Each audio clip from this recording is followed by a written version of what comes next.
근데 그래도 우리가 점검을 해볼 것은 점검을 하고 넘어가야 할 텐데요. 이 시간은 하이투자증권 이비즈니스팀의 이성호 부장과 함께합니다. 안녕하세요. 예, 안녕하십니까. 네, 미국발 이슈는 별로 없는데 어떤 이슈를 준비하셨는지 화면으로 먼저 확인해 보겠습니다. 키워드 공감 첫 번째는 일본 증시를 준비를 하셨습니다. 일본 증시 최근에 변동폭이 커지고 있습니다. 지난 목요일 13년 내 최대 낙폭을 기록한 이후에 일본 증시가 15,000선에서 14,000선 초반으로 단 3거래일 만에 미끄러져 내려왔습니다. 오늘 소폭의 반등이 나오고 있긴 하지만 어제도 3%대 크게 내렸거든요. 일본 증시의 변동성은 어떻게 봐야 될까요? 시장 조정이 계속해서 이어질까요? 예, 일단 지난 목요일 날에 국채금리가 1%를 넘어가면서 하루에만 고점 대비 무려 1,458%, 9%나 급락을 하면서 일본 증시의 요동이 계속이 되고 있습니다. 금요일에도 말씀하신 건 1,000포인트 이상 떨어졌다가 또 어저께도 3% 떨어지고요.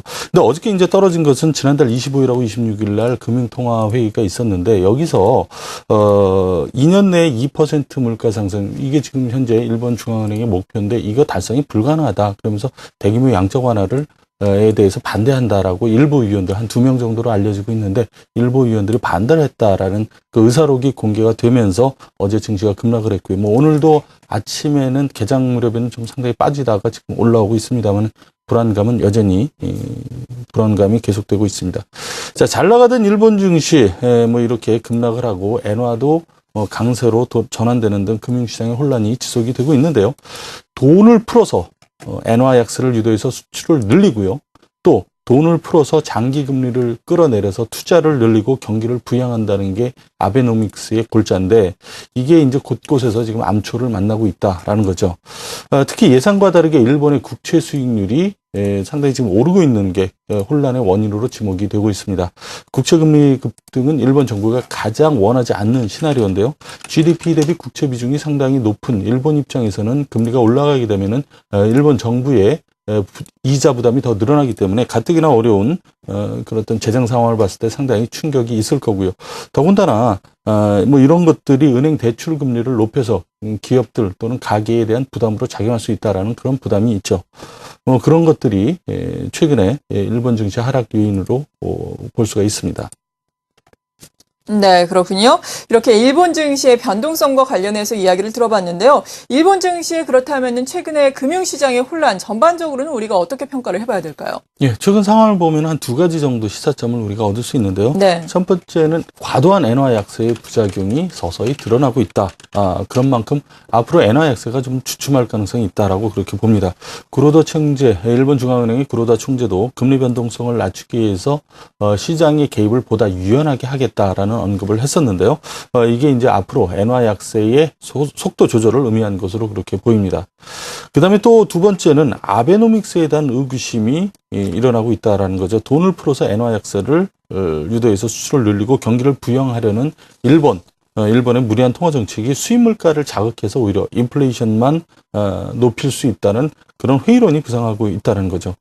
더불어서 지난주 일본 금융시장에서 보여줬던 그런 상황들, 이런 것들이 이제 일본 중앙은행의 금융시장 컨트롤 능력이 부족한 거 아니냐, 뭐 이런 의혹도 높아지고 있고요. 한마디로 이 정책 리스크라고 볼 수가 있습니다. 더군다나 뭐 말씀드렸다시피 위원들 간에서도 서로 다른 이견들이 나오면서 정책 리스크가 더 커지고 있고요. 아직은 좀 더 지켜봐야겠지만은 확대된 변동성이 일본 아베노믹스에 대한 의구심으로 연결돼서 과거와 같은 엔화 약세 또는 증시 강세 국면이 지속되기는 쉽지 않을 것이다라고 그렇게 보고 있고요. 가격 측면에서도 단기간에 이렇게 폭락했다라는 것은 기존 추세의 지속이 좀 어렵다라는 그런 방증으로 볼 수가 있습니다. 이제 이게 우리나라 시장에 어떤 영향을 미치느냐, 그게 문제인데요. 이런 상황의 변화. 사실 뭐 일본의 증시의 급등과 엔화 약세가 우리에는 상당히 부담이었지 않습니까? 근데 반대로 되면 우리한테 굉장히 좋지 않겠느냐. 얼핏 이렇게 볼 수가 있는데 꼭 그렇게만은 보기가 좀 어려웠다는 게 좀 안타까운 일입니다. 엔화의 강세가 오히려 원화 강세로 연결될 가능성도 있고요. 또 일본 증시 약세가 일본 증시만 빠진 게 아니라 글로벌 증시의 교란 요인으로 작용하면서 우리 증시에도 악영향을 미칠 수가 있다는 거죠. 결정적으로 기존의 추세가 반대로 간다라고 얘기하기보다는 단순한 속도 조절에 그친다라면은 여전히 엔화의 약세와 일본 증시의 강세는 속도 조절 이후에 좀 더 지속이 될 수 있다라는 그런 상황도 발생을 할 수가 있고요. 더군다나 이렇게 이제 글로벌 금융시장의 변동성이 세계적인 그 유동성 확대 정책에 대한 리스크를 좀 부각시키는 그런 단초가 되지 않겠느냐. 뭐 미국에서도 양적 완화 규모를 줄여야 된다는 얘기도 나오고 있고, 뭐 그러면서 유동성 확대 정책이 좀 주춤해지지 않겠느냐라는 우려도 지금 하지 않을 수가 없고, 네. 그동안 일본 증시가 사실 글로벌 증시의 상승을 좀 이끌어왔다라는 그렇죠. 측면을 보면은 이번 일본 증시의 조정이 글로벌 증시의 조정으로 이어지지 않겠느냐. 마침 또 지난주에 미국 증시도 조정을 보였고요. 좀 그런 우려가 나오고 있는 만큼 당분간 일본의 이런 금융시장의 혼란이 우리 시장이 꼭 좋다라고 보기는 좀 어려울 것 같고요. 좀 리스크를 확대시키는 쪽으로도 갈 수가 있기 때문에 이런 것을 좀 확인해 보는 그런 시각이 필요하다라고 생각합니다. 네, 어떻게 보면은 일본 증시의 혼란이 우리 증시에는 또 호재가 될 것이다 이렇게 단순하게 생각하시는 분들도 시장에서는 많이 또 보게 되는데요. 오히려 일본 증시가 혼란스러운 거 우리 증시에도 악재가 될 수 있을 것이다라고 말씀해 주셨습니다. 그리고 앞서서 저희가 속보 자막을 띄워드렸었죠. 이 원전과 관련해서 불량품 사용과 관련한 이야기가 계속해서 나왔었는데 결국에는 보시는 것과 마찬가지로 신고리 2호기 그리고 신월성 1호기가 결국에는 가동이 중단됐다라는 소식입니다. 여름이 앞두고 있죠. 최근에도 많이 더웠었는데 또 전력 수요 때문에 많이 비상이 걸릴 수 있을 것 같습니다. 일단 한국전력이라든지 지금 관련주들의 움직임을 보자면 큰 움직임은 나타나지 않고 있는 상황인데요. 계속해서 추이를 지켜봐야 되겠습니다. 자, 두 번째 투자 포인트 키워드 알아보겠습니다. 거래 대금입니다. 일단 어제 우리 주식시장 코스피 같은 경우에는 어제도 오늘과 마찬가지로 다소 주춤하면서 거래 대금 역시 3조 원을 또 하회하지 않았습니까?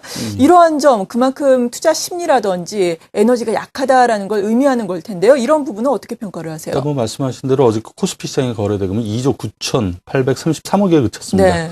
그 올해 4월 1일 날 한 2조 8천억 정도 된 것을 제외한다면은 2007년 이후에 6년 만에 최저치라고 볼 수가 있고요.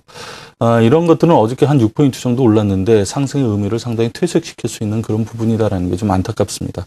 자, 거래 대금이 작다는 것은 우리가 두 가지 의미가 있다라고 볼 수가 있는데요. 첫 번째들은 참여자들이 많지 않다는 겁니다. 네. 즉 다시 말해서 시장에 대한 기대감이 없다. 주식을 해서도 뭐 이익을 나기가 좀 어렵다라면서 이제 주식시장에서 점차 이제 빠져나가는 그런 금액들이 많다라는 거고요. 두 번째는 투자자들이 시장의 방향성에 대해서 신뢰를 하지 못한다. 즉 올라간다고 확신을 하거나 또 떨어진다고 확신할 수 없기 때문에 그냥 관망한다는 거죠. 지켜보고 어느 쪽으로든 방향성을 잡으면은 그때 가서 이제 그쪽으로 무게를 좀 실겠다라는 건데 마침 또 최근에 코스피 지수 움직임을 보면은 5일선, 21선, 61선 주가까지도 굉장히 좀 수렴하는 그런 모습을 네. 보이고 있기 때문에 어느 한쪽으로 조만간 좀 크게 움직이지 않겠느냐라는 그런 기대감이 있는데 이게 어느 쪽으로 갈지 아직 좀 미지수란 말이죠. 그래서 거래도 적고 그런 것들이 이제 좀 관망하겠다라는 그런 심리가 강하다라고 볼 수가 있습니다. 일각에서는 뭐 이런 얘기도 하고 있습니다. 사실 거래 바닥이 주가 바닥이다. 뭐 네. 거래 상투가 주가 상투다. 일반적인 격언인데 그렇죠. 과연 이게 이제 맞느냐. 물론 저도 주가가 올라가면 좋기는 하겠습니다만은 최근에 한 2,000포인트 가까운 이 지수를 과연 바닥이라고 볼 수 있느냐. 좀 그렇게 보기는 어렵다라는 거고요. 그렇다면은 앞으로 또 올라갈 수 있는 모멘텀이 과연 뭐가 있겠느냐라고 봤을 때 그 모멘텀을 찾기가 쉽지 않다라는 겁니다. 현재 장세를 보면 이제 거래도 거래지만은 주도주가 없죠. 예. 주도주도 없고 거래도 없고 상당히 지루한 장세인데 이런 것들은 어떤 추세적인 상승이 좀 어렵다라는 그런 방증이 아니겠느냐라는 생각이고요. 그럼에도 불구하고 강력하게 지금 팔자라고 나오는 세력도 없기 때문에 그렇게 크게 하락할 일도 없다라고 생각을 합니다. 그래서 당분간 코스피 지수는 좀 지루하지만은 현재 어떤 이 1980선을 두고 1960에서 한 1990 사이에서 좀 박스권 형성하는 그런 장이 좀 더 지속이 될 거고, 지난번에도 말씀드렸습니다만 6월 중순 이후에나 좀 방향성을 잡지 않을까.